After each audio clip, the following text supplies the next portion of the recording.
días. Continuamos con la segunda mesa redonda de este encuentro de Res Hispánica. Por razones obvias, Xavier Rodríguez Franco va a hablar desde Texas. Entonces vamos a cambiar un poco el orden de intervenciones, porque él tenía que haber intervenido esta tarde, pero por razones de streaming pues va a actuar en esta mesa sobre vieja y nueva hispanidad. El título de esta mesa redonda pues es muy general, tiene un único objetivo, pues contar algunas de las rupturas de la hispanidad y algunas de las continuidades. La cultura en lengua española ha quedado ya de manifiesto en la jornada de ayer y en la de hoy y todos los que estamos aquí, pues que es una inmensa cultura, es una inmensa civilización que integra a otras civilizaciones. Si algo ha quedado claro en la mesa de esta mañana es el poder integrador de la cultura en lengua española.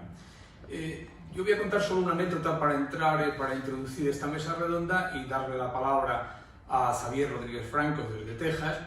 Es una anécdota que me sucedió hace ya muchos años con el inventor de un concepto, de una palabra que después el hombre se quejó muchísimo, es Charles Taylor. Taylor ya murió, era un gran filósofo canadiense. Su libro sobre Hegel sigue siendo un libro muy importante y fue el que introdujo el término multiculturalismo. Entonces yo trabajaba con Habermas y con él comía pues todas las semanas con Taylor, ¿no? Que coincidí durante 6 meses.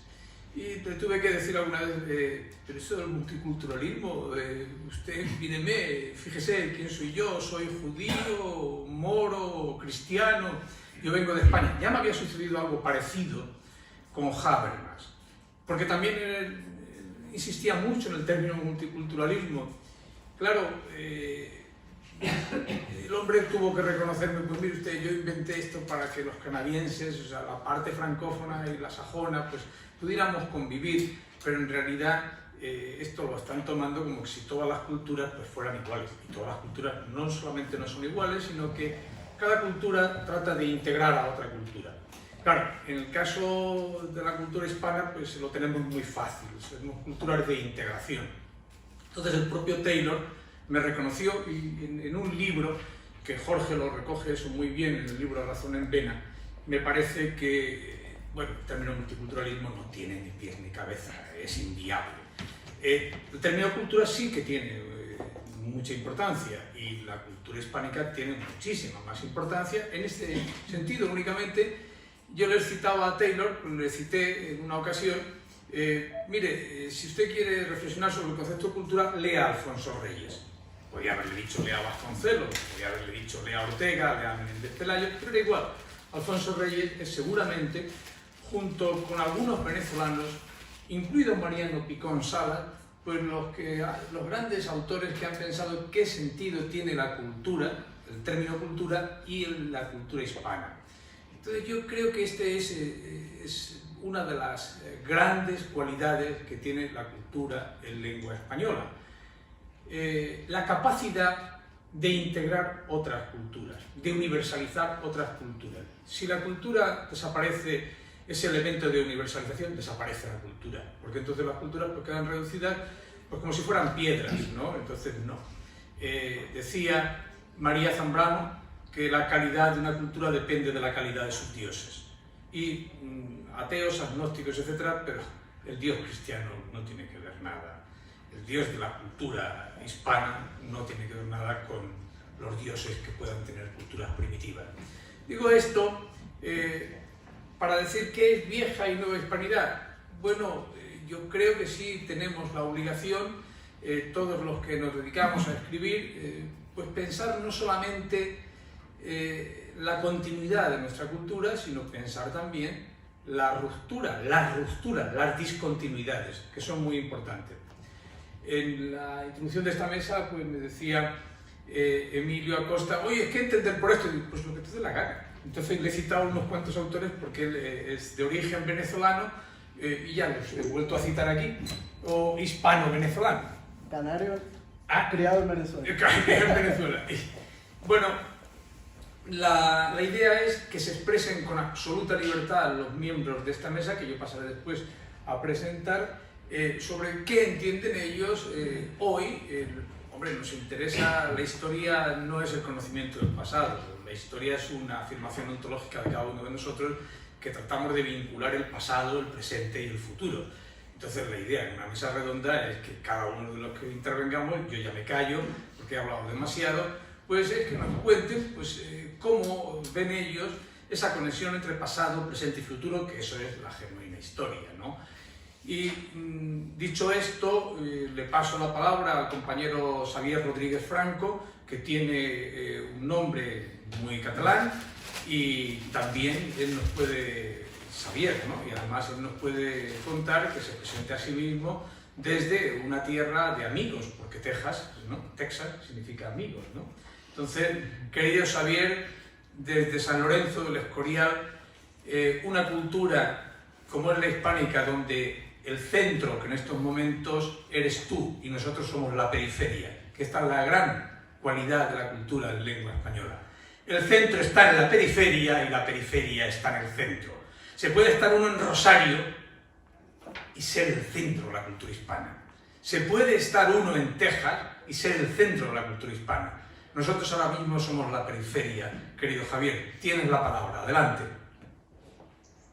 Sí, bueno, buenas tardes allá, aquí prácticamente de madrugada. Muchísimas gracias por el honor de la invitación. Espero que se me escuche bien. De todas maneras, cualquier cosa, pues yo los escucho perfectamente y los veo. De verdad, para mí es un honor compartir con ustedes. Ya desde ayer estuve participando en las conferencias, en la charla, incluso con el encuentro que se le dio con uno de mis colegas, también con nacionales como Gabriel Márquez, del cual estamos muy profundamente orgullosos los venezolanos, porque bueno, ha sido como un abanderado de nuestro gentilicio y ciertamente representa pues esa historia, ese concepto de historia, de hispanidad y de digamos, de cultura contingente, de cultura permanente, en permanente expansión, ¿no? Como ahorita representa un poco el amargo momento que viven los venezolanos en los últimos años, que bueno, ya estamos regados por todo el mundo, somos ya según cifras oficiales, somos 7.3 millones de venezolanos distribuidos en casi una centena de países a nivel mundial.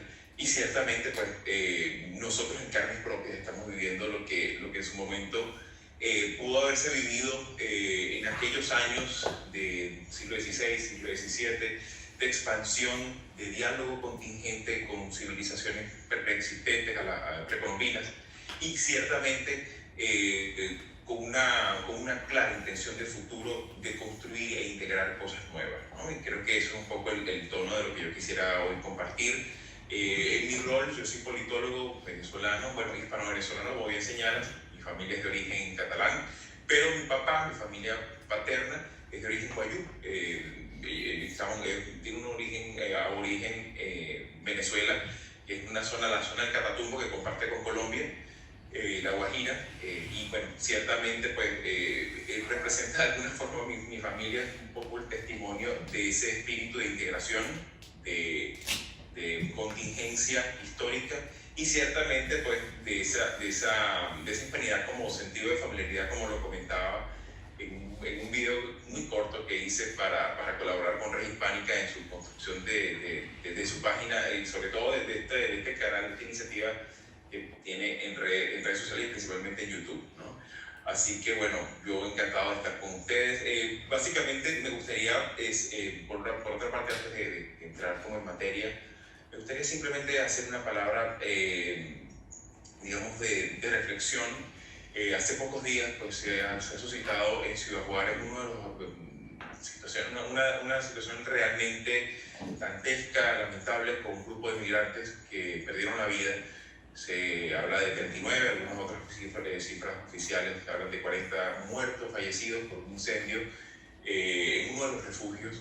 Y creo que esto debería llamar a la reflexión en todos los ámbitos, en todos los órdenes de nuestra sociedad, como un elemento en el que tenemos que revisar y examinar ese sentido de hispanidad como justamente de los flujos migratorios que se siguen dando dentro y fuera de nuestro hemisferio.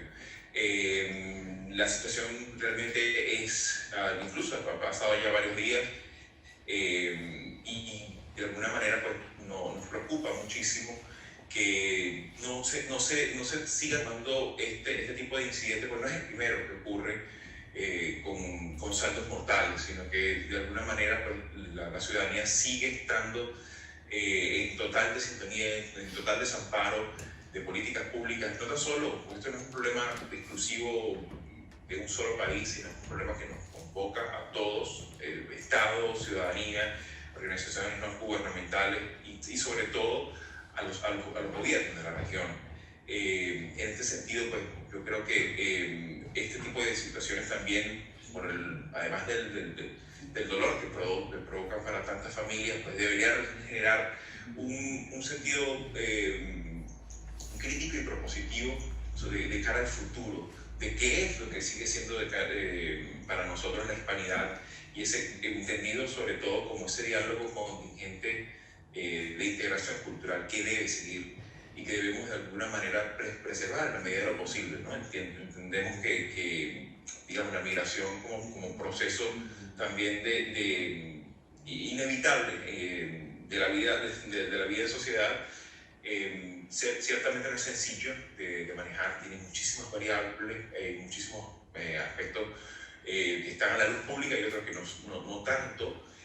Sin embargo, creo yo que este tipo de situaciones no debe ser normalizada, y creo yo que eso es mi primera reflexión al respecto, ¿no? Otra de las cosas que quería también compartir con todos ustedes, y de verdad, una vez más, honrado con la invitación, es ver la hispanidad también desde un estado que ciertamente pues, es inocultable la hispanidad en cada rincón, en cada ámbito de su ornato urbano, hasta en las pautas digamos, culturales con las que se maneja la gente. Es evidente el pasado hispánico en estas tierras, incluso a pesar de la fuerte politización que se le ha dado a lo estadounidense en Texas desde mediados del siglo XIX. Y ciertamente es muy llamativo también cómo de alguna manera ese temperamento tejano de alguna manera pues tiene muchísimas similitudes con el mundo rural de la América hispana, ¿no? En ese sentido, pues, cuando digo esto, no tan solo lo digo desde el punto de vista de pautas de integración o pautas de civilización, donde se vinculan aspectos que tienen que ver con la familia, con la cultura, sino también con la forma como organizan las ciudades, la forma de ir a Laredo, El Paso, entre otras ciudades, pues resulta muy llamativo que ahí en esas ciudades, a diferencia de Dallas, por ejemplo, o Houston, donde yo vivo, donde hay una ausencia muy notoria de lo que llamamos casco histórico, ¿no? O que pareciera como, a veces como un chiste ya gastado, ¿no? Que cuando uno va a una de estas ciudades, decirle al taxista que te manda o que pase por el casco histórico, pues no sabría muy bien a qué se refiere, ¿no? Tendrías que decir algo así como downtown, algo como que represente el epicentro de la ciudad, ¿no? Pero de alguna manera me parece que eso es uno de los elementos más notorios y más agradables, porque uno de alguna manera siente la familiaridad, sobre todo también en la forma con la que entienden los mercados, los bulevares, plazas. Incluso aquí en San Antonio es muy famosa la semana, incluso alrededor de ella gira la celebración de la independencia de México. La alcaldía, por decirlo, el ayuntamiento de San Antonio, realiza una agenda muy intensa de actividades para celebrar la independencia de México y ver México en Estados Unidos. Y lo más interesante es que no es algo que patrocina el Estado mexicano o que recibe financiación pública, una cuestión que simplemente la alcaldía cierra algunas calles y la misma gente se organiza, ¿no? Y ese nivel de espontaneidad, bueno, a mí particularmente como venezolano me emociona y sobre todo me recuerda las fiestas patronales en Venezuela, ¿no? Que ciertamente es algo que vive independientemente de lo que haga o deje de hacer el Estado, ¿no? Y eso es algo que habla de un sustrato de socialización que está previo a la figura institucional, ¿no?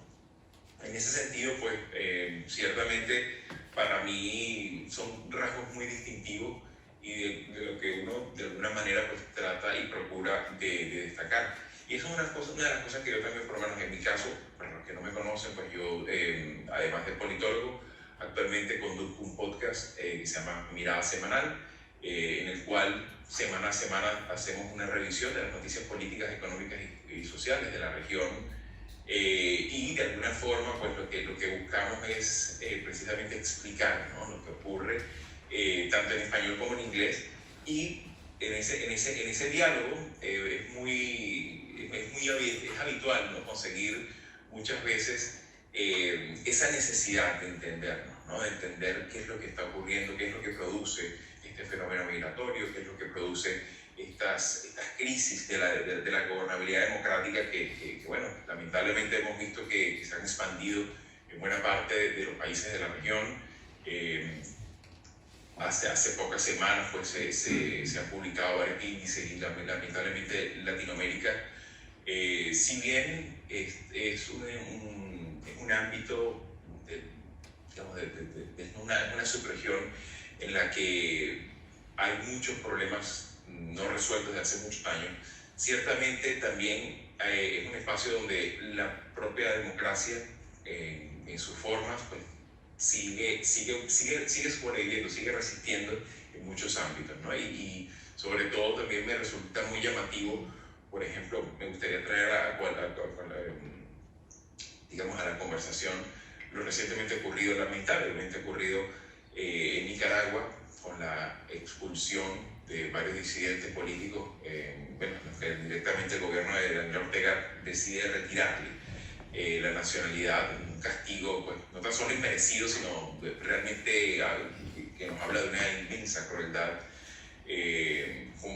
digamos, para un grupo de personas que bueno, inmediatamente fueron expulsadas del país, del territorio nacional. Y me resultó llamativo que haya sido España, precisamente, a pesar de que, por supuesto, que no sirva esto como una luz para el actual gobierno, pero sí me pareció un gesto muy llamativo, porque estoy seguro que cualquier otro gobierno, independientemente del de Sánchez, hubiese tomado esa decisión de extender la nacionalidad a este grupo de nicaragüenses expulsados y que se les buscó arrebatarle la nacionalidad, algo que es un derecho humano, por supuesto, pero que es algo que es llamativo. Y uno de los contertulios del programa dijo, bueno, pero es que España es un país latinoamericano, y claro, resultaba bastante revelador porque un poco después Chile, Colombia y entre otros países hicieron un gesto similar.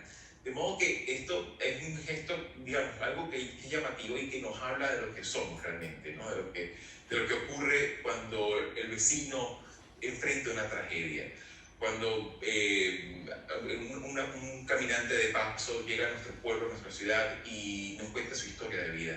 Esto es lo que somos, esto es la hispanidad. Y en ese sentido, pues, yo quisiera finalizar mi intervención, pues, agradeciendo a este peregrino que ha pasado por su evento y que de alguna manera pues da fe y testimonio y busca la manera, por supuesto, en la medida de mis posibilidades, de contribuir a ese diálogo del que hablaba Gabito Maestre hace unos minutos y que ciertamente nos convoca, nos interpela y de cierta forma también creo yo que es importante una palabra de compromiso para preservar esta identidad compartida en la que estamos inexorablemente unidos por la historia, por el presente y por el futuro, ¿no? Y por supuesto, en mi caso pues, particular, yo que viví pues, en carne propia ese discurso porque es un discurso de odio. La leyenda negra tiene varias formas pues, de expresión, y en el caso particularmente venezolano fue parte de la narrativa del chavismo durante muchos años, una narrativa muy facciosa, revanchista, sectaria, divisionista, de un país que supo integrar y recibir por años, por décadas, a migrantes de todas partes del mundo, y del cual yo soy producto de esas oleadas migratorias, y que de alguna manera pues,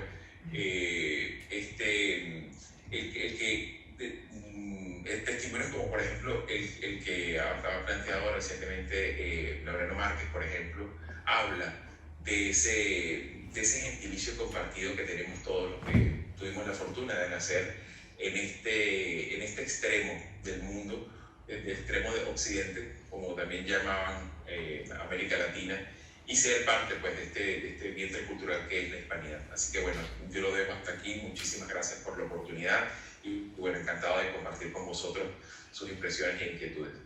Muchas gracias.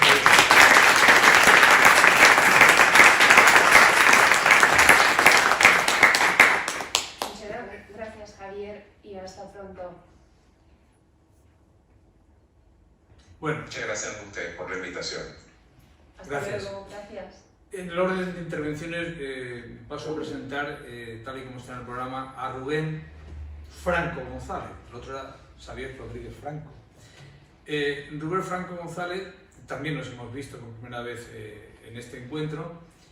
Los vídeos que tiene en Res Hispánica son interesantísimos. Él es un profesor de filosofía, él ha sido y es un gran seguidor de Gustavo Bueno. De hecho, los vídeos que ha hecho para Res Hispánica pues, nos presenta las obras de Gustavo Bueno, la edición de las obras completas de Gustavo Bueno. Por otras muchas razones también está aquí.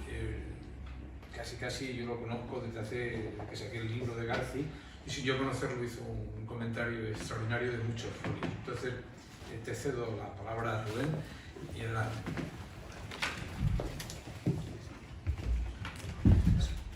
Bueno, pues nada, en primer lugar agradecer al sitio en el que estamos que nos haya acogido, y inmediatamente después, claro, acércate. Inmediatamente después a Agapito y a Res Hispánica en general, pues la amable invitación, que es un honor y un placer pues, pasar aquí unas jornadas y por mi parte, pues digamos, venir a escuchar a gente distinta y aprender, ¿no? También porque que en Res Hispánica, con los casi 6 meses que lleva, y no voy a entrar aquí ahora en las estadísticas que hizo ayer José Luis, ¿no? Que le veía mientras venía del tren, pues hay distintas series y aunque son vídeos cortos, pues uno, aunque quisiera a veces haberlos visto todos, pues no es posible, ¿no? Claro, este rótulo, digamos, en los pocos minutos que tenemos de vieja y nueva hispanidad, ¿de qué se puede hablar? Pues me he hecho antes unas notas, ¿no? De qué podemos hacer aquí. Bueno, por un lado, ya que antes ha salido, digamos, aunque no sé si es muy correcto en un congreso, jornada, encuentro, en Res Hispánica, hablar de off the record, pero bueno, ahora será on the record, pues un poco me recordaba, y bueno, como han contado unos intervinientes más, pues un poco el paralelismo también en cuanto a la figura de Bueno, que sí, hasta ahora pues los vídeos que he enviado han sido sobre Bueno, luego pues esperemos que haya más, quizá también sobre José Luis Garci, que dará pie a vídeos entretenidos. Pero digo, el paralelismo, creo, aunque no es aquí el objeto, pero simplemente por ponerlo aquí, entre la figura de Agapito profesor y Bueno profesor. Es decir, Bueno era alguien que, aunque se ganó muchos detractores, pero apasionaba a sus alumnos por su forma, digamos, de su energía, su vitalidad, su gana de transmitir conocimientos, y se ganó también muchos seguidores, claro. Entonces lo que me han contado, pues, también cuando Bueno fue, digamos, diríamos en la jerga actual, cancelado, pues Agapito se mantiene evidentemente también, y esa manera de cuidar y echar el tiempo que haga falta con sus alumnos en su departamento, fuera, digamos, del mundo de la academia, pues me han contado algún caso antes, en directo, pues que Agapito lo hacía, lo hace, entonces que es interesante eso, ¿no? La hispanidad, pues esa vieja o nueva hispanidad, a mí, por ejemplo, me interesaba, al igual que muchos han contado antes, que gracias, por ejemplo, Jorge Casismeiro, ¿no? y otros que se han interesado por figuras de la tradición hispánica o del pensamiento público español, pues se ha salido aquí citado, pues qué sé yo, pues Mariana, Padre Mariana, Molina, etcétera. Pues muchos que, digamos, estudiamos no directamente en la Universidad con Bueno, pues sí después gracias a la Fundación Gustavo Bueno pudimos, digamos, tratar pues con esa gente, pues como era Bueno, claro, un sabio, ¿no? Un hombre brillante, un heterodoxo también, hace un poco la alusión a esto. Y bueno, si algo, es verdad, si algo me sirve o me podría servir, entre comillas, presumir de haber estado cerca muchos años de Bueno, pues es para distinguir, cuando estás, se puede aprender de todas las personas, pero cuando estás cerca de gente que tiene algo que decir, que es muy competente, o que son eminencias en sus campos respectivos, y para distinguirlo digo de cualquier chisgarabís o que sin haber hecho nada se cree que está, en fin, descubriendo Mediterráneos, ¿no? Entonces, la figura de interés, digamos, por el pensamiento público español, pues me llegó seguramente, a gran medida, pues a través de ir leyendo al Bueno, porque te descubre como gran autor, pues a multitud de referencias de la tradición de España, de una erudición muy prolija, y otras simplemente que por edad pues no los conocías, ¿no? Y después, por poner un hito quizá que nos sirva también para poner algo más sobre la mesa, pues yo hice un trabajo en la carrera y luego dio lugar a la tesis doctoral por un test que tenía sobre el tema de España, problema de España, etc. Y Julián Marías, con su obra España Inteligible, que a su vez conectaba, claro, pues con Ortega y con todo ese mundo de la filosofía del siglo XX y tal, y demás, ¿no? Pues Marías, digamos, claro, fue alguien de los que arremetió contra la Edna Negra, que salió aquí esta mañana en dos ocasiones, ahora mismo por el compañero Xavier, y aunque es verdad que se puede estar, alguno puede estar un poco hastiado quizá del boom, entre comillas, claro, de los, digamos, antinegros legendarios, pero porque siguen existiendo los otros, ese es el asunto, ¿no?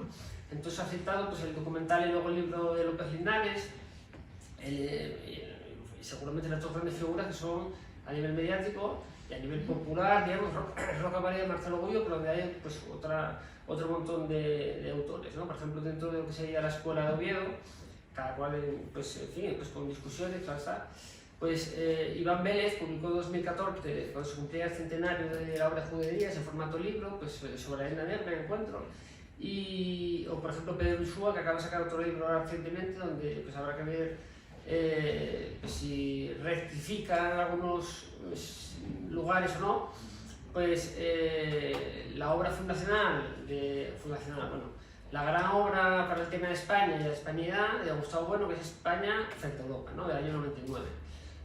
Y yo en la tesis doctoral lo que hacía era, basándome, digamos, en esa filosofía más idealista expuesta por Bueno, pues trataba lo que había hecho Marías, no solo en España Inteligible, sino en otras muchas obras anteriores, por ejemplo, en la obra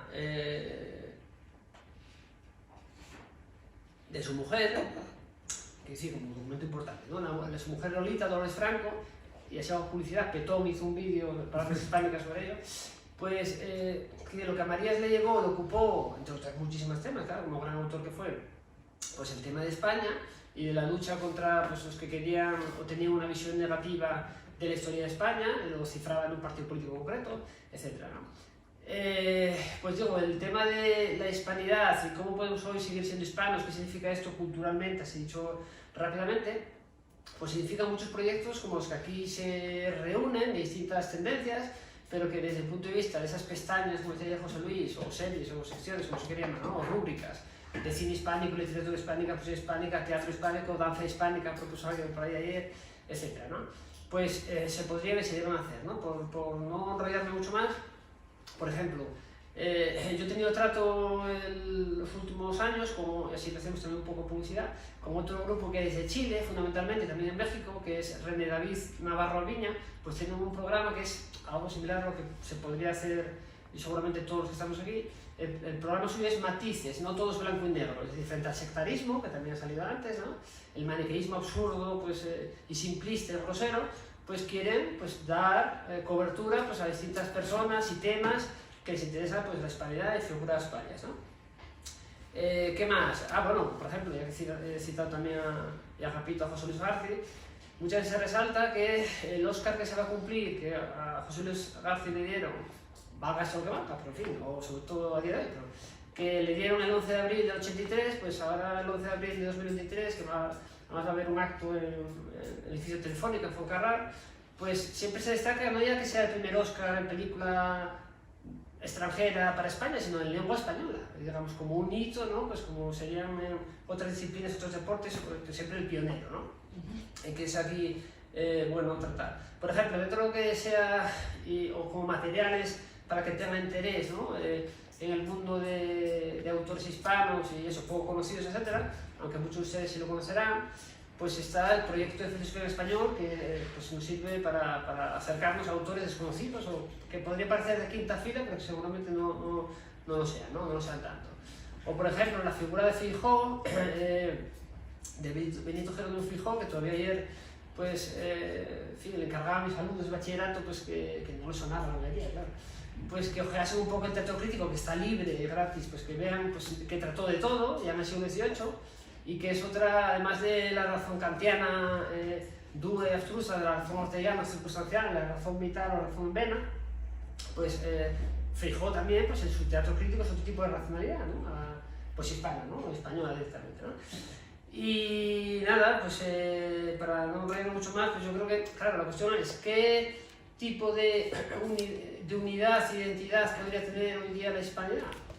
Claro, aquí se ha desechado antes, creo que era Pedro de Tena, y seguramente pues, muchos se sumarán, claro, no pensando, no es esto una cuestión política, sino que simplemente pues, es pues, digamos, intelectual, no académica en el peor sentido, pero cultural, etc., ¿no?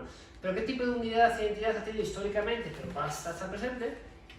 Pues el mundo hispánico, ¿no? Y España como parte de ello. Es decir, ya que hablaba antes Agapito del centro es la periferia es el centro, María de alguna manera también nos decía que España sería una especie fuerte de Plaza Mayor, pero pues, si hubiese algún núcleo donde podría estar, en México, por ejemplo, como por cantidad populosa, o en ningún sitio, en todos a la vez, pues se cae, ¿no? No multicultural, pero sí de pluralismo cultural, digamos, dialéctico, ¿no? Que se enfrenta unas partes a otras. Y eso lleva a unidad, es decir, el tipo de unidad cuando se plantea políticamente, ¿no?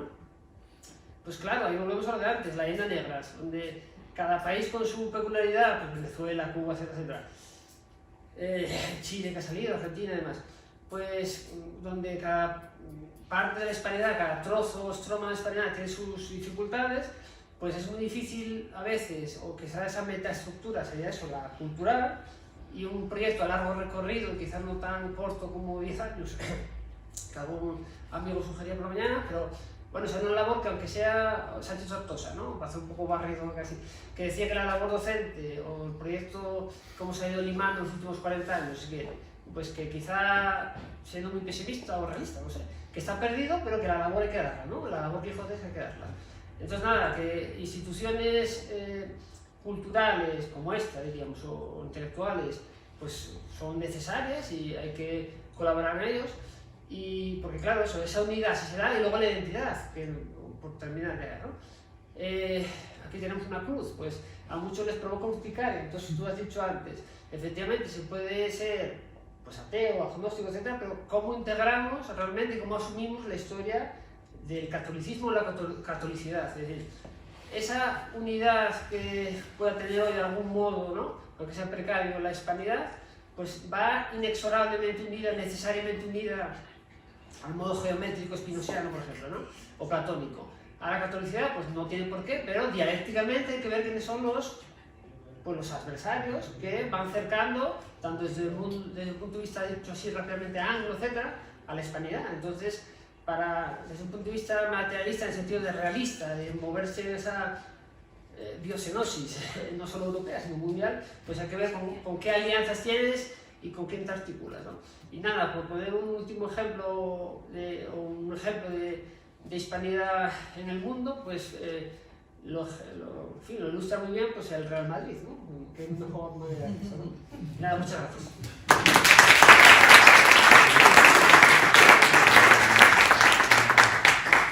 Muchas gracias, Rubén.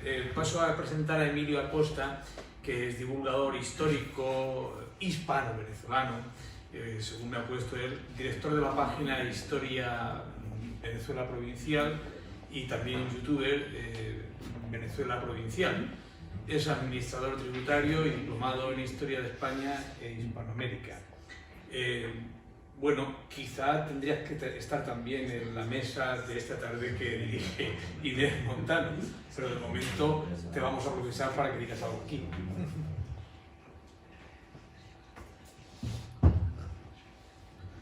Bueno, antes que nada, muchas gracias por la invitación, don Agapito, Inés Montano y todo el equipo de Res Hispánica, y bueno, también a todos los presentes el día de hoy, ¿no? Primero y principal, bueno, esta mesa redonda se trata de vieja hispanidad y nueva hispanidad, y hay que entender algo, que es la hispanidad, ¿no? Y la hispanidad no es otra cosa que la españolidad. ¿Y qué es la españolidad? Pues el idioma español como tal, ¿no? La lengua de Cervantes. Esto que me está en este momento haciendo comunicarme con vosotros el día de hoy, claro, con este acento caribeño, ¿no? Porque me crié en Venezuela. Yo viví 25 años en Venezuela, me crié allá, soy de la isla de Tenerife, aunque mi familia paterna es de Lanzarote y la materna es de Peninsular, de Extremadura, ¿no? Pero eso es la hispanidad, ¿no? El idioma español, más que todo, son 600 millones de hablantes en todo el mundo, en ambos lados del océano. Y no solamente el idioma, ¿no? Porque como dijo ayer don Laureano Márquez en su vídeo, ¿no? Que hoy estamos en este monasterio del Escorial, y también la espiritualidad, en cierto modo, ¿no? La cultura occidental se debe un poco al cristianismo, ¿no? Pero, ¿dónde comienza la hispanidad? Justamente en el otro lado del charco, con el descubrimiento de América, ¿no? Que aunque a algunos no les gusta esa definición, ¿no? Pero hay que decirlo, el resto del mundo supo de la existencia del continente americano gracias a ese acontecimiento llevado a cabo, ¿no? Por la corona de Castilla y liderado por Cristóbal Colón e Isabel la Católica, ¿no? Y fueron 300 años gestándose ese intercambio, porque a España también llegaron elementos muy importantes, porque recordemos, como dice mi gran amigo el historiador sevillano Antonio Moreno Ruiz, España adoptó muchas cosas de América. Recordémonos que la tortilla de patata lleva patata que viene del Perú, ¿no? El gazpacho también lleva tomate. El flamenco tiene muchos elementos de la música hispanoamericana, ¿no? Como la patanera, etc. El mismo tango, que tiene raíces como el mismo nombre lo indica, del África, ¿no? De esa esencia africana que también fue mezclada en el Nuevo Mundo, ¿no? Porque la hispanidad es eso, es una mezcla de culturas. Tanto de Europa como América como África, y no nos olvidemos de nuestros hermanos de Filipinas, ¿no? Que también implementan un acervo asiático, ¿no? O sea, que la hispanidad es una gran mezcla de culturas de todas partes del planeta, porque es como la película de España, la primera globalización, o sea, unió todos los rincones de la Tierra.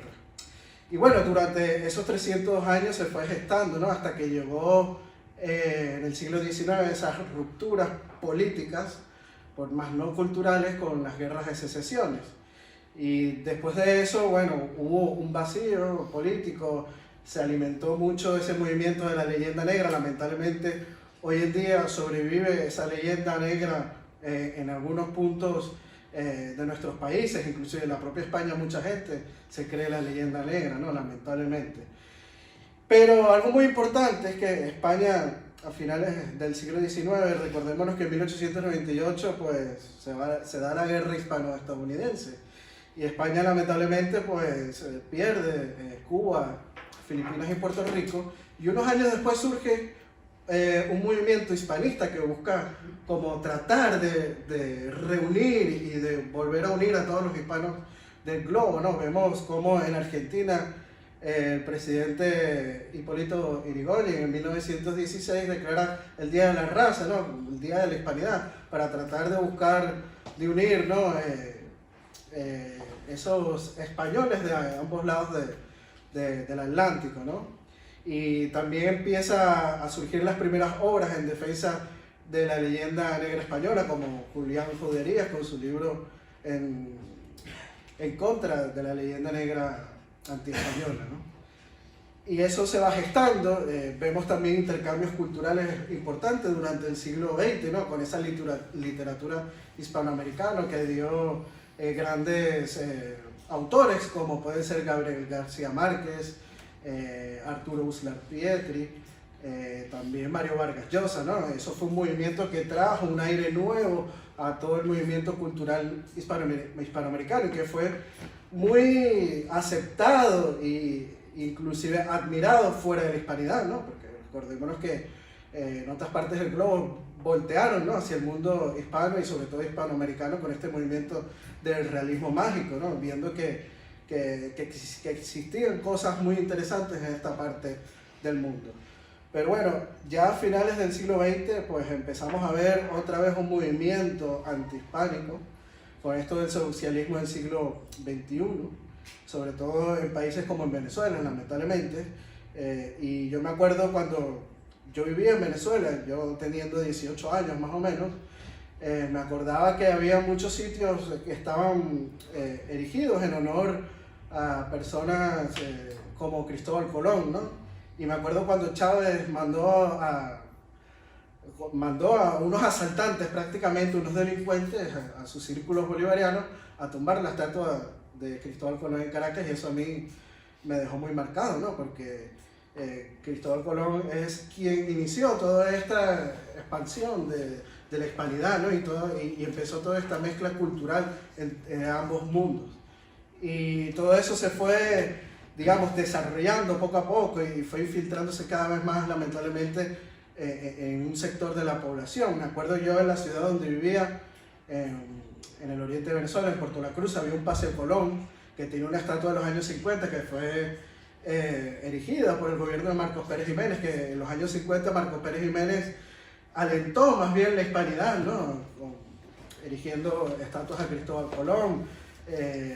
Cuando después en los años 60 los primeros gobiernos democráticos también quisieron rendir homenaje a ese pasado español de Venezuela, ¿no? En el 67 con el cuatricentenario de la fundación de la ciudad de Caracas se hicieron homenajes a Diego de Lozada, pero lamentablemente a principios del siglo XXI con esta ola de socialismo se empezó a atacar todo eso que se venía construyendo durante el siglo XX. Gracias a Dios, hoy en día hay una nueva hispanidad, ¿no?, que está surgiendo gracias a las redes sociales y al internet. Vemos proyectos como Res Hispánica, ¿no?, que busca revitalizar toda esa herencia cultural hispana que hay en todo el globo terráqueo, en ambos mundos, tanto en América como en Europa, como puede ser Guinea Ecuatorial y Filipinas, ¿no? Y estos proyectos hay que darle sumamente importancia y hay que saber que las nuevas tecnologías como el internet hacen que nos acerquemos y que seamos más perfeccionistas a la hora de que llegue nuestro mensaje en búsqueda, ¿no?, de esta unidad, porque hay que buscar más bien la unidad de los pueblos hispánicos, tal vez no en lo político, ¿no?, pero sí tratar de buscar ese hermanamiento que tenemos todos los hispánicos de ambos lados del Atlántico, como decía bien la Constitución de Cádiz de 1812. Creo que es hora de rescatar ese espíritu de la hispanidad y lo importante es que estamos a tiempo y hay que mirar a futuro. Así que bueno, muchas gracias por su atención. No me quiero...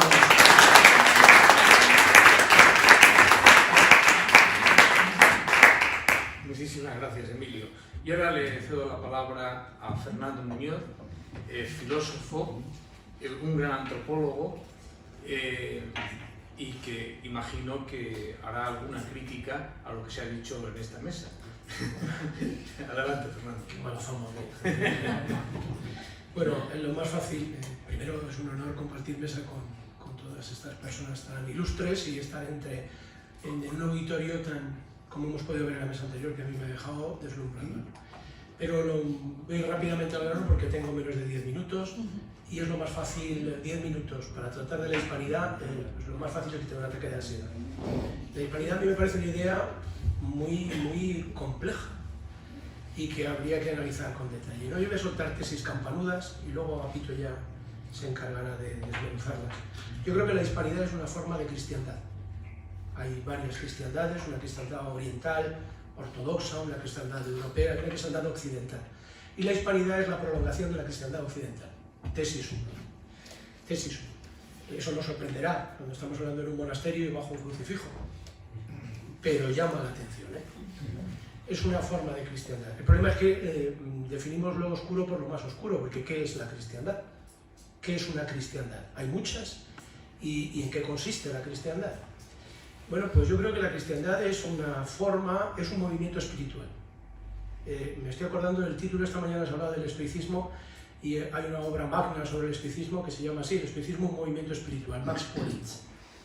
El cristianismo es un movimiento espiritual que compite con el estoicismo. En un momento muy determinado, en un momento muy crítico de la historia. Tan crítico es que San Pablo lo llama la plenitud de los tiempos.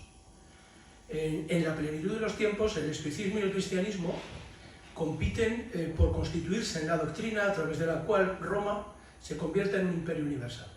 Es decir, un imperio de acogida indefinida de cualesquiera terceros pueblos a los que afronta. Y en esa pugna el estoicismo se hace, desde luego, se define como un movimiento universalista. Casi se podría decir que el homo homini sacra res, ¿no?, de Séneca, pues es el punto de máxima expansión del estoicismo. Cualquier hombre es para otro hombre una cosa sagrada. Dense cuenta que hasta por la forma es la inversión de la modernidad. Homo homini lupus, dicen los modernos, empezando por Hobbes. Homo homini sacra res. Parece que no puede haber nada más universal, no puedes ver en otro hombre, un cristiano, perdón, un estoico acoge a cualquier otro hombre como una cosa sagrada. Pero es verdad que lo que tiene el hombre de sagrado es justamente su logos, y ese logos estoico sigue siendo una cosa relativamente elitista. Tanto es así que se discute si en la cosmópolis tienen lugar los sabios, que parece un estatuto casi inalcanzable, y entonces admiten a los proficientes, a los que están en busca de la sabiduría. El cristianismo es aún más universal. Amarás a tus enemigos. No es que sea cosa sagrada, es que tu enemigo es un objeto de amor. Cuando Roma tiene un problema terrible, se encuentra en el tránsito de la República al Imperio, una vez que se ha extendido por la fuerza bruta, no hay ferocidad mayor. Hay un profesor de historia del CEU que ha escrito un libro se llama Imperios de Crueldad, justamente a la vez que ha escrito otro sobre la compasión, cosa que es muy llamativa, ¿no? Y describe justamente la ferocidad romana. Los romanos, esa civilización sublime, han sido auténticos carniceros, pero lo han sido hasta un punto y hora, justo en la plenitud de los tiempos, en que se vieron obligados a buscar algún modo de absorción que no fuera la simple destrucción del otro. Es un momento muy crítico, ¿eh? Yo creo que, esto a lo mejor me equivoco, y como aquí hay gente muy erudita que conoce todas estas referencias que yo les voy a mencionar rápidamente, yo creo que es el momento de crisis de la ciudad antigua. Roma es la primera ciudad en convertirse en ciudad imperial, y la ciudad antigua es una ciudad étnica, basada en el parentesco, estrictamente en el parentesco. Son ciudades que se definen por la pertenencia, por la filiación. No se puede ser ciudadano romano si no se pertenece a una familia romana. La institución clave es el genos o la gens, como todo el mundo sabe, ¿no? La obra clásica, para entender bien qué era una ciudad antigua, es la ciudad antigua de Fustel de Coulanges. Yo creo que es una obra imprescindible para entender esa plenitud de los tiempos. En ese momento, en el momento en que Roma se ha extendido a través de métodos absolutamente destructivos, feroces, se encuentra, digamos, con un límite. Tiene que integrar, tiene que acoger, tiene que asimilar a una población que ya no puede ser asimilada por las viejas formas del parentesco. Entonces, ¿qué es el cristianismo? Dicho rápidamente, me llevo 5 minutos. Yo creo que es una forma de integración por la familia, pero una forma de familia que ya no es de este mundo. Es una filiación trascendente basada en una fraternidad universal. Todos somos hermanos de Cristo e hijos de Dios. Es decir, todos somos uno. Es una integración mucho más potente que la integración política, mucho más importante que la pertenencia por ciudadanía al imperio. Los intentos de asimilación política, pues la Constitución Antoniana de Caracalla, llegan tarde. Todavía hoy en la Unión Europea, ¿no? Oigo que dicen, vamos a integrar a la población migrante político-económicamente, dándoles un trabajo y dándoles acceso al consumo, inmediatamente reconociendo a los ciudadanos alemanes o franceses. Pero sabemos que eso no integra, sobre todo no integra a la población musulmana. Como decía don Gustavo, los musulmanes no son solubles en agua bendita. ¿Y qué significa esto? Sencillamente que no se integran antropológicamente. Hay una forma de integración que el cristianismo ha promovido, y la hispanidad después, que es el bautismo. El bautismo es, dice Octavio Paz, la llave de ingreso en la cristiandad. Con el bautismo, pues todo el mundo conoce la anécdota, ¿no?, de Colón genovés, una tierra de banqueros, que viene con esclavos, puesto que no ha encontrado oro, y entonces pretende ofrecer a Isabel la Católica como negocio pues la explotación de aquellos indios que trae consigo. Isabel la Católica le pregunta si los ha bautizado, y los ha bautizado porque estaba obligado a hacerlo. En cada expedición tienen que ir los monjes, la función es evangelizar. Una vez que ha dicho que los ha bautizado, dice, pues entonces son súbditos míos a idéntico título que tú. Esta respuesta es definitiva, yo creo. No se trata de integrar político-económicamente, sino antropológicamente.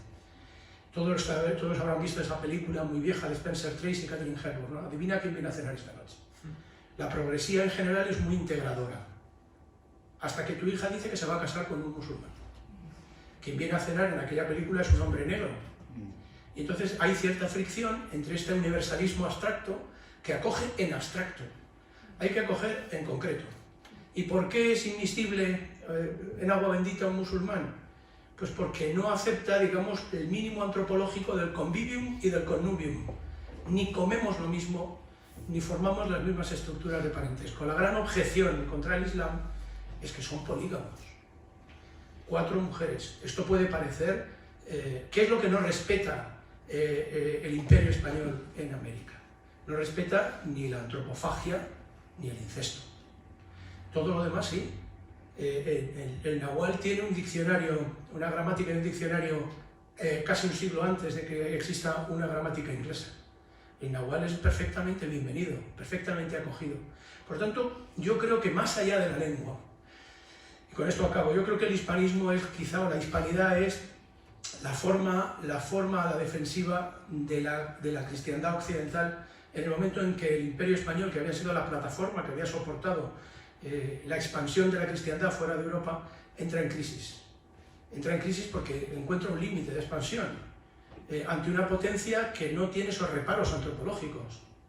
Es decir, para el inglés hay un texto de Francisco Ayala en su Tratado de Sociología que si yo vas a ver que voy a hablar de esto me hubiera traído, ¿no? Pero como me he enterado casi súbitamente, pues...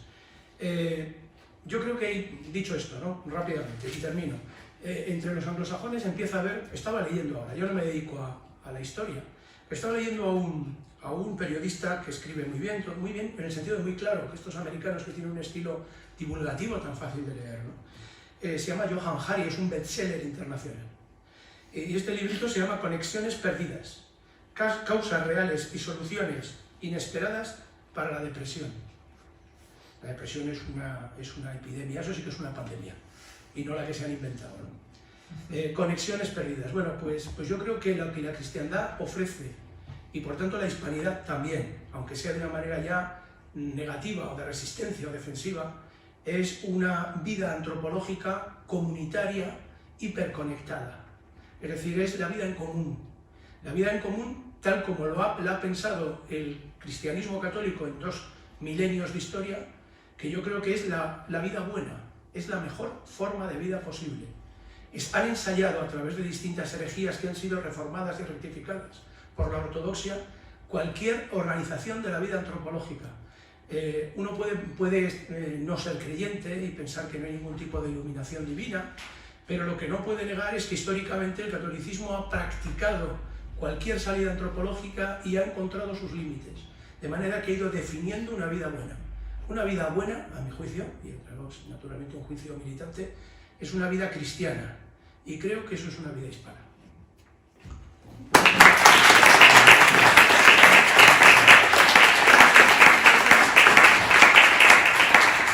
Muchas gracias, Fernando, por primera vez notar ejercicios. Voy a presentar a Miguel Galanes. Él es un magnífico ensayista, un magnífico novelista y sobre todo poeta.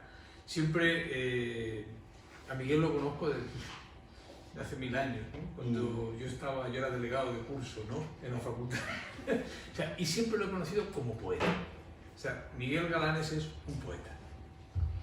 Gracias, Agapito. Ya buenas tardes, las horas que son. Es verdad, nos conocimos en el primer curso de la universidad, cuando se hacían los comunes, acuérdate, él bifurcó por la filosofía pura y yo me fui por la literatura hispánica, y nos hemos encontrado y reencontrado muchas veces. Pero bueno, te quiero agradecer a ti, junto con José Luis Roldán, contigo, la doctora Mellano, y la invitación. Y también me estoy dando cuenta, con lo que hemos estado participando, que aquí estamos, todos sabemos por qué estamos aquí, y es verdad. Y lo estoy comprobando en la forma de actuación, en la forma de hablar, de encontrarnos. Todos sabemos lo que queremos, y está clarísimo. Y eso es lo que nos unifica y lo que yo creo que es Res Hispánica. Bien, una vez dicho eso, yo sé que un poeta es muy difícil de ubicar. Platón ya le había pegado una pata en el culo, lo había echado de la República. Es muy difícil y muy difícil, no es ubicable. Pero yo, para meterme, escabullirme, no solamente me voy a poner como poeta, sino también como docente, que toda mi vida la he dedicado a la enseñanza. Y por eso también me permito el poder participar con vosotros. El tema central era sobre ruptura o continuidad de la hispanidad. Yo lo tengo muy claro. Yo tengo muy claro que la ruptura yo no la concibo en la hispanidad. Es más, concibo totalmente una continuidad. Lo que sí aprecio es que existen paréntesis socialistoides que dan la sensación de ruptura, pero no existe la ruptura.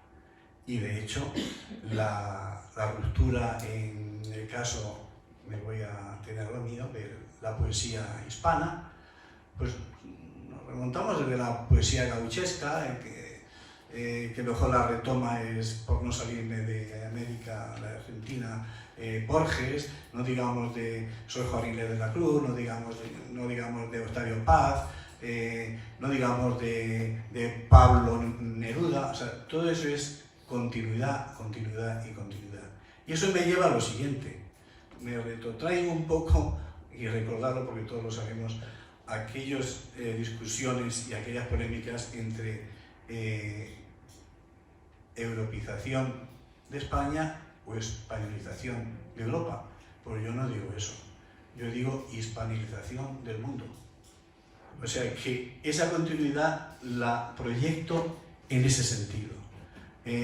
Tengo fe en ello porque la gran diversidad que admite la hispanidad, la gran diversidad que admite, y el que tiene estas ideas, que no es ideología, va de continuo,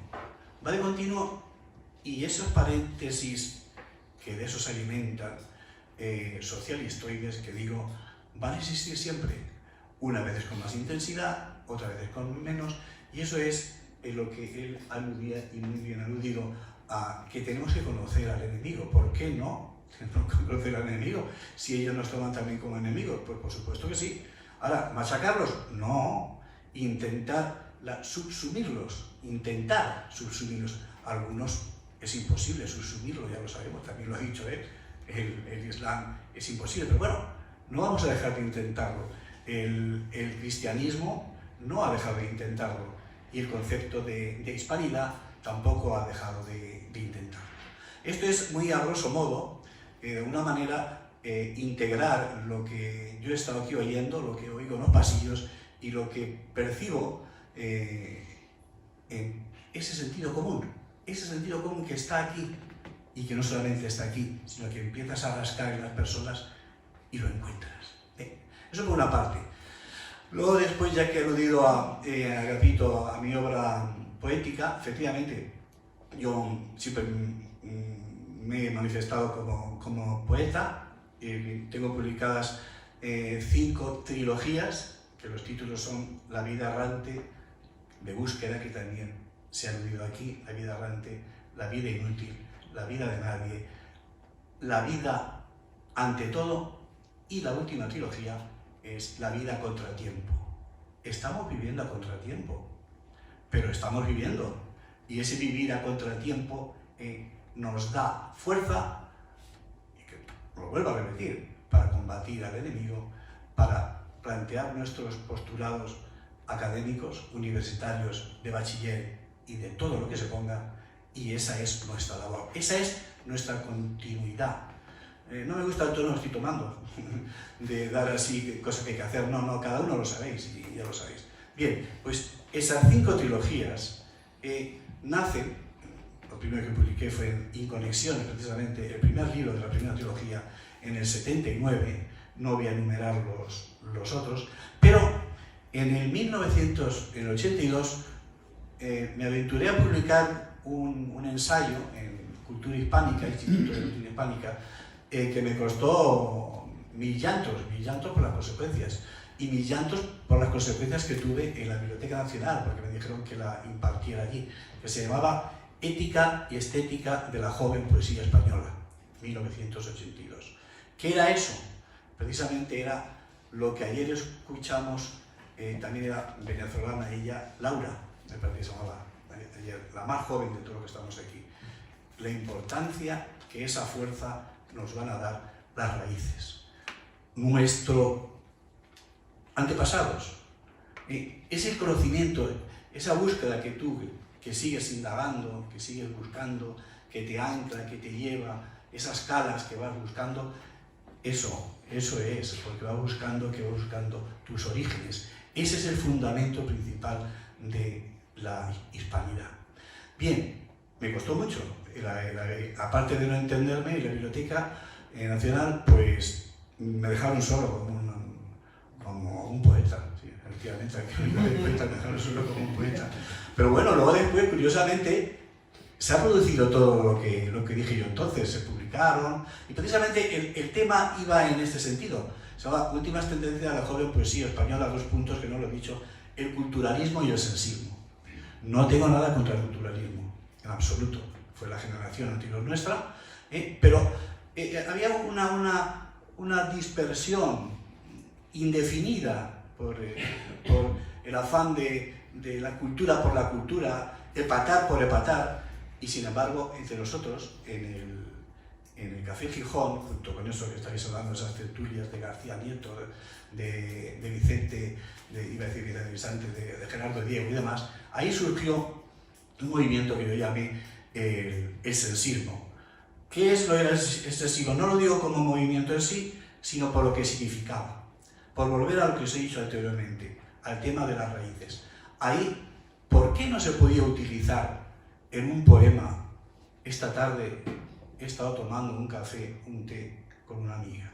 Esto por decir algo, no me acuerdo qué ejemplo hubo entonces. Ya, termino ya. Eso era muy importante, eso lo refería. Quería volver a los orígenes y quería implantar lo que es lo nuestro, la hispanidad y en este caso también, como han dicho antes, la españolización que representa la hispanidad. Y nada más, agradeceros vuestra asistencia y reitero mi agradecimiento a Pico y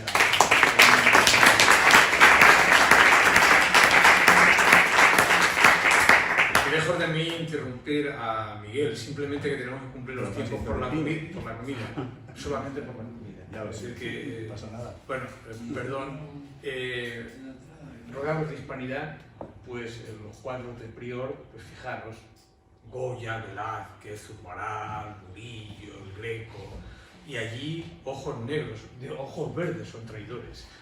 Paso a presentar a José Manuel Cruz, todo un hallazgo intelectual y humano, poeta, un gran poeta, Clausuras, Tierra sin nombre, economista y sobre todo uno de los tipos que mejores vídeos tenemos en Res Hispánica, sobre todo por su vinculación entre el cine y la literatura, que me interesa. Y reitero de nuevo la interrupción que he hecho a Miguel. Por eso somos amigos de mucho tiempo. Hay que encenderlo, ¿no? Sí, para que ahora, ya está. Ya, muy bien. Bueno, respecto a lo que dice Miguel de los poetas, pues hay una frase del Esperando a Godot de Beckett, ¿no? Recordemos unos mendigos y uno le pregunta a otro en un momento de la obra, ¿al final fuiste poeta? Y le responde, ¿es que acaso no me ven? O sea, esto con eso ya yo creo que es un poco ilustrativo de lo que estamos hablando. Cuando me incluyó Agapito en una mesa que se llamaba Vieja y Nueva Hispanidad, pues me quedé desconcertado, ¿no? Digo, bueno, ¿de qué puedo hablar? ¿De qué realmente quiere Agapito que yo hable?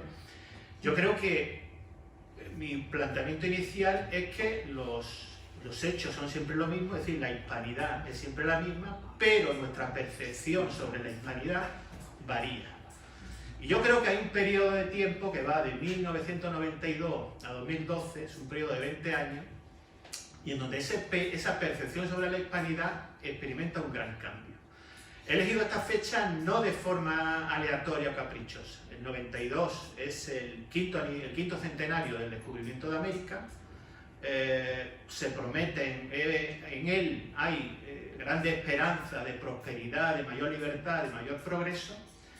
Y cuando vamos 20 años después, en 2012, yo creo que toda esa esperanza pues, no existían ya, no solo en España, sino en gran parte del ámbito hispanoamericano. Se produce en el 92 una celebración de un quinto centenario que evidentemente peca mucho de superficialidad y peca mucho de quedarse meramente en la superficie, brillo hueco, vamos a decir, y en el 2012 nos encontramos al segundo centenario de la Constitución de Cádiz, que ni se celebra, ni se conmemora, sí, tendría una celebración, algún acto oficial, algún evento académico, pero nada más a nivel popular no existe impacto ninguno de ese segundo centenario, a pesar de la importancia que la Constitución de Cádiz tiene en una ciudad acosada por los franceses, pues un representante de ambas orillas del Atlántico acuerdan un texto común, algo que tiene una importancia enorme y que pasa sin pena ni gloria su segundo centenario. Pero en medio de esas dos fechas pasan muchas cosas. Pasa algo que ya ha comentado José Sánchez Tortosa, como el desplome de nuestro sistema educativo. Vemos también las consecuencias de quienes niegan la hispanidad, cómo actúan en sus respectivos ámbitos territoriales. Vemos lo que ha pasado en el nacionalismo, por ejemplo, del País Vasco, con esos miles de exiliados que viven en silencio. O sea, hay miles de exiliados que se han tenido que ir de allí y realmente pues, ni se les presta atención, ni realmente ocupan noticias en los medios. Vemos lo que ha pasado en Cataluña, vemos lo que ha pasado en el ámbito iberoamericano, pues lo que ha podido pasar en Venezuela, Nicaragua, etc. Entonces constatamos que la negación de la hispanidad no lleva a una situación de mayor libertad ni de mayor prosperidad, sino todo lo contrario. Y lo que yo creo, ante eso puedes tener una actitud pasiva o puedes reflexionar sobre qué es lo que hay detrás de eso. Y yo llegué a la conclusión que hay dos elementos que podemos empezar por uno o por otro, pero que están íntimamente relacionados.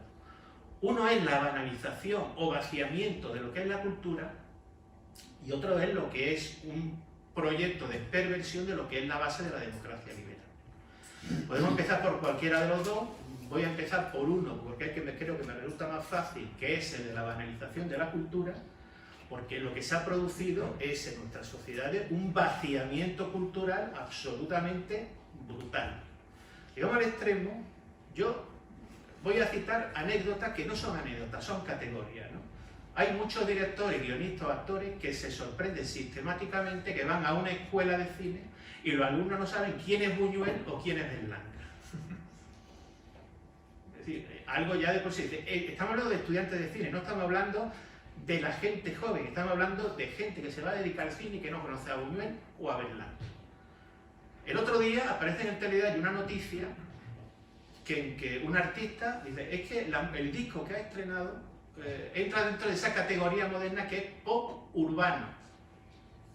Yo me quedo pensando y digo, pop urbano. Pero si el pop ya era urbano antes de que Paul McCartney se le ocurriera empezar a tocar una guitarra, el pop es urbano. Es decir, ¿qué ocurre? Que una cosa como esa cuela, porque existe un vaciamiento cultural colosal. Y a partir del momento en que existe un vaciamiento cultural colosal, tú lo puedes llenar con cualquier cosa. Decía Alfredo Arias, hablaba de todo lo que es la música latina. O sea, nosotros empezamos desde la Patagonia hasta Estados Unidos Y voy a citar nombres que se llaman en una especie de brainstorming aquí que puedo hacer. Desde Carlos Gardel, Astor Piazzolla, Enrique Santo Discípulo, Nacha Guevara. Pienso en Víctor Jara, Violeta Parra, Mercedes Sosa, Chabuca Granda, Alfredo Citarrosa, Carlos Mejía Godoy. Nos vamos a Cuba, ya Cuba es decir, nos encontramos con Pai Segunda, Guía de Ochoa, Tony Machín, Bola de Nieve, Celia Cruz, vamos a decir también la nueva trova cubana y Silvio Rodríguez y Pablo Milanés, a pesar de lo que sabemos, pero vamos a nombrarlo también. Nos vamos a Estados Unidos, por ejemplo, a Trini López, Richie Valens, o nos vamos, por ejemplo, a Gloria Estefan, por conectar con el presente, casi con el presente. Pues ahora resulta que la música latina es el reggaetón. Es decir, si tú no tienes en cuenta todos esos antecedentes, puedes vender, efectivamente, que la música latina es el reggaetón. Porque si no se desconoce todo eso, si se desconoce todo eso, cualquier cosa, lo puedes llenar con cualquier cosa. Evidentemente, ese vaciamiento que se produce en el aspecto cultural se produce en otro elemento ideológico y se habla de multiculturalismo, y yo lo que creo es que no es que haya multiculturalismo, hay puro y simple aculturalismo. Y lo llenas pues como tú quieras, ya a partir de ahí, y ahí entro en lo que es la parte más de perversión de la democracia liberal. El proyecto es que si una nación es un conjunto de ciudadanos libres e iguales, yo creo que eso es la base de la democracia liberal. Ya no somos la nación no es un conjunto de ciudadanos libres e iguales. Somos un conjunto de territorios, que es como en España se quiere hacer, o un conjunto de etnias, ¿no? Ahí está el Estado plurinacional de Bolivia, o ya en la práctica a nivel general, pues lo que tenemos es que la sociedad está formada no por un conjunto, la nación no es un conjunto de ciudadanos libres e iguales, sino lo que tenemos es un conjunto de grupos sociales.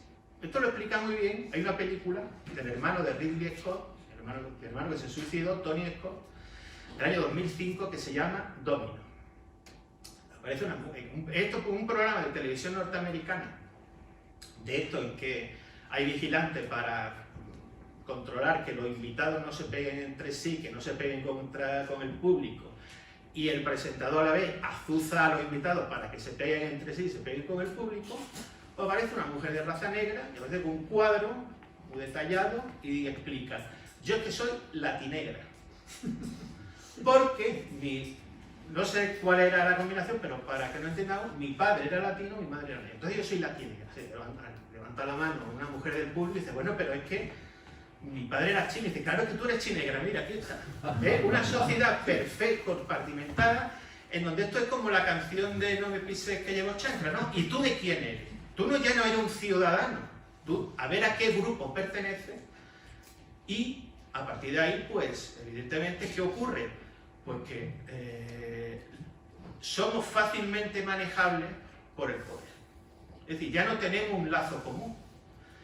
Esto remite mucho a un experimento que se hizo en Estados Unidos, por supuesto, que es de donde vienen muchas de estas cosas. Era un campamento juvenil, y entonces repartieron a los que iban a participar en ese campamento juvenil en 2 autobuses. Por reparto puramente aleatorio. Llegaron los autobuses por separado, y a partir de ese momento los 2 grupos, comían por separado, hacían actividades por separado, y a ver qué pasaba. Bueno, pues lo que pasó es que empezaron a generar enfrentamientos entre ellos y tuvieron que paralizar el experimento porque casi se iban a matar los jóvenes entre sí. Nuestras sociedades hoy día se están convirtiendo en eso. Es decir, muchas de las medidas que se están adoptando, muchos de los mensajes que se están adoptando, muchas de las polémicas son autobuses en los cuales nosotros nos introducimos y acabamos por motivos artificiales enfrentados unos con otros. Es decir, se niega la base común y a partir de ahí pues ya nos podemos enfrentar porque nos caracterizamos no por tener una cultura común, sino porque nos adscribimos a un grupo concreto. Un grupo definido un poco aleatoriamente, caprichosamente y arbitrariamente. Entonces, yo creo, y ojo, esto no es solamente algo que afecta a la hispanidad. Ahí está, por ejemplo, el proyecto 1619 del New York Times, que niega que Estados Unidos se creara realmente en 1776, que va en el mismo tenor. Es negar que existe una raíz común, que tenemos algo que nos une y que está por encima de una serie de diferencias que son pues, de carácter secundario. Entonces, lo que lleva a eso es que el intentar profundizar en la hispanidad es una resistencia contra ese vaciamiento cultural y contra ese proyecto que al final lo que nos niega es nuestra condición de ciudadanos. Yo vivo en Málaga, en la Plaza de la Merced hay un obelisco, Plaza de la Merced es un sitio emblemático, está la casa natal de Picasso, que no es donde está el Museo Casa Natal, está en otro sitio, pero está la casa natal y está la estatua de Picasso, y hay un obelisco dedicado al general Torrijos. Recordemos que se sublevó contra Fernando VII y fue fusilado con todos sus seguidores en la Plaza de San Andrés, y ahí están los restos. Y hay una placa en ese obelisco que dice: a la vista de este ejemplo, ciudadanos, antes morir que consentir tirarnos. Y yo creo que esa búsqueda de la hispanidad, esa búsqueda de lo que nos une, es la actualización a día de hoy de esa placa. El descubrir lo que nos quieren ocultar para resistirnos a un proyecto que yo creo que no trae ni más libertad ni más prosperidad, y descubrir lo que todos tenemos en común y lo que a todos nos une. Muchas gracias.